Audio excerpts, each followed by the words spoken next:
إذ قالت الملائكة يا مريم إن الله يبشرك بكلمة منه اسمه المسيح عيسى بن مريم وجيها في الدنيا والآخرة ومن المقربين ويكلم الناس في المهد وكهلا ومن الصالحين.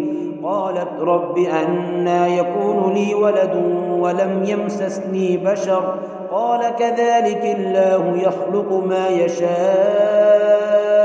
إذا قضى أمرا فإنما يقول له كن فيكون. ويعلمه الكتاب والحكمة والتوراة والإنجيل ورسولا إلى بني إسرائيل أني قد جئتكم بآية من ربكم أني أخلق لكم من الطين كهيئة الطير فأنفخ فيه فيكون طيرا بإذن الله وأبرئ الأكمه والأبرص وأحيي الموتى بإذن الله وأنبئكم بما تأكلون وما تدخرون في بيوتكم إن في ذلك لآية لكم إن كنتم مؤمنين.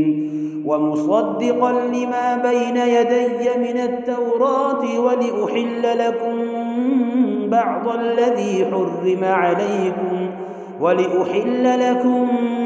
الذي حرم عليكم وجئتكم بآية من ربكم فاتقوا الله وأطيعون إن الله ربي وربكم فاعبدوه هذا صراط مستقيم. فلما أحس عيسى منهم الكفر قال من أنصاري إلى الله قال الحواريون نحن أنصار الله آمنا بالله واشهد بأننا مسلمون.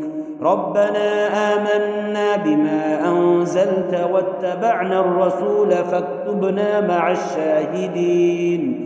ومكروا ومكر الله والله خير الماكرين.